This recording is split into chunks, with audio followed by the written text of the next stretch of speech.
Hello everyone, स्वागत है आपका मेरे चैनल पर।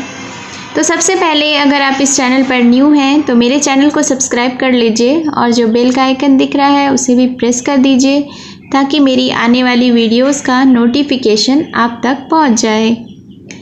तो इस चैनल के थ्रू आप इंग्लिश स्टोरीज़ को हिंदी में सुनते हैं, इंग्लिश स्टोरी का हिंदी में अनुवाद सुनते हैं, सीखते हैं। इसके साथ ही रीडिंग स्किल और वर्ड्स के करेक्ट प्रोनाउंसिएशन के बारे में भी सीखते हैं। और जो स्टोरी मैं लेकर आती हूँ वो बहुत ही इंटरेस्टिंग होती है, लॉन्ग स्टोरीज़ होती हैं and short stories, moral stories होती हैं। तो बस इसीलिए मैं आज फिर से हाजिर हूँ एक शॉर्ट इंटरेस्टिंग स्टोरी लेकर। आज की स्टोरी का टाइटल है द हिडन ट्रेजर। बहुत ही इंटरेस्टिंग स्टोरी है, वीडियो के एंड तक बने रहिएगा। और अगर आपको स्टोरी अच्छी लगे, पसंद आए और मेरा यह प्रयास अच्छा लगे तो कमेंट करके ज़रूर बताइएगा एंड लाइक शेयर ज़रूर करिएगा। तो चलिए स्टार्ट करते हैं आज का यह इंटरेस्टिंग सा स्टोरी। Hidden treasure. हिडन का अर्थ क्या होता है? छिपा हुआ। ट्रेजर मतलब कि खजाना। तो इस टाइटल का अर्थ हुआ छिपा हुआ खजाना। वंस, एक बार, An old man had 4 lazy sons. एक बार एक बूढ़े व्यक्ति के 4 आलसी बेटे थे। लेजी का अर्थ होता है आलसी, सन्स यानी बेटे। One day, एक दिन, the old man felt sick and decided to talk to his sons about their future. सबसे पहले इसके वोकैबुलरीज को देखते हैं। फेल सिक का अर्थ होता है बीमार पड़ना, सिक यानी कि बीमार। डिसाइडेड यानी निर्णय लिया, निर्णय लेना। डिसाइड का अर्थ होता है निर्णय लेना, डिसाइडेड यानी कि निर्णय लिया। यह पास्ट टेंस में वर्ड है। फ्यूचर यानी कि भविष्य। अबाउट यानी बारे में। तो इस सेंटेंस का अर्थ हुआ कि एक दिन बूढ़ा व्यक्ति बीमार पड़ा और उसने निर्णय किया अपने बेटों से उसके भविष्य के बारे में बात करने का। He called them. कॉल यानी कि बुलाना। कॉल्ड V2 है यानी वर्ब का सेकेंड रूप है, यानी पास्ट टेंस में है इसलिए कॉल्ड हो गया। तो इसका अर्थ हुआ कि उसने उन्हें बुलाया। He said that. उसने कहा कि he had a treasure box with gold coins and expensive gems for them. क्या कहा?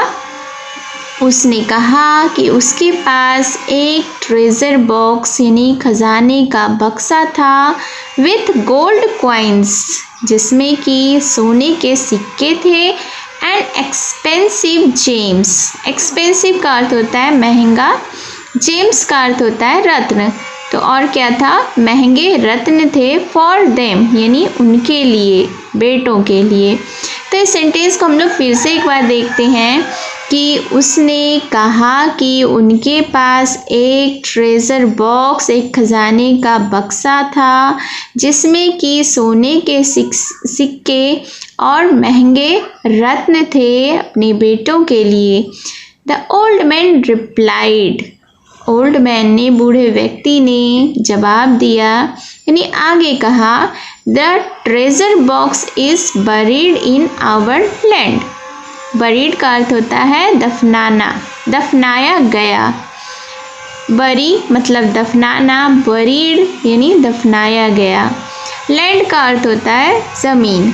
तो इस सेंटेंस का अर्थ हुआ कि बूढ़े व्यक्ति ने कहा कि खजाने का जो बॉक्स था वह कहाँ है? ज़मीन के अंदर दफनाया हुआ है।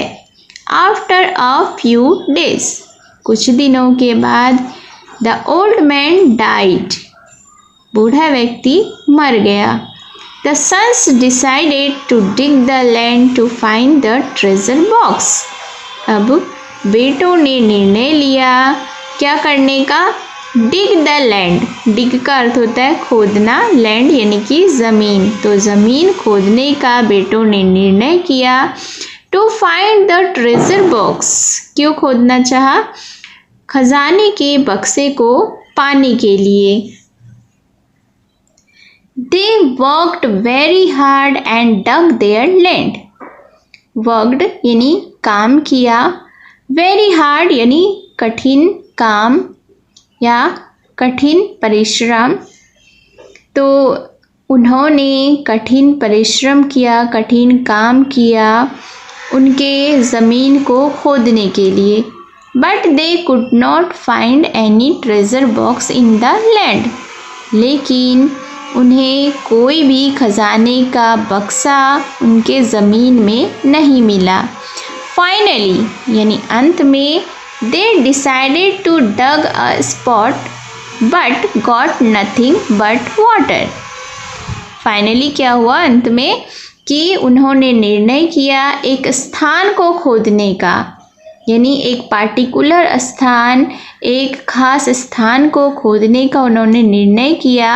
But got nothing but water, लेकिन वहाँ भी उन्हें पानी के सिवा कुछ नहीं मिला। स्पॉट का अर्थ होता है स्थान।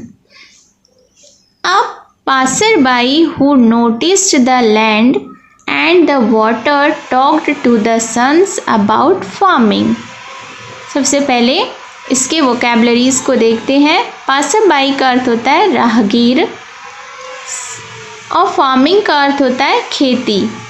तो क्या हुआ कि एक राहगीर जिसने कि यह ध्यान दिया, यह देखा कि वहाँ ज़मीन के साथ पानी भी था, तो उसने बेटों से खेती के बारे में कहा, यानी खेती के बारे में बताया। अपॉन हिज एडवाइस, एडवाइस यानी कि सलाह, उनकी सलाह पर the four sons made a fertile garden with nutritious vegetables. उनकी सलाह पर क्या हुआ कि चारों बेटों ने उस ज़मीन को एक उपजाऊ बगीचे में बदल दिया जिसमें कि पौष्टिक वेजिटेबल्स यानी पौष्टिक सब्जियां लगे हुए थे।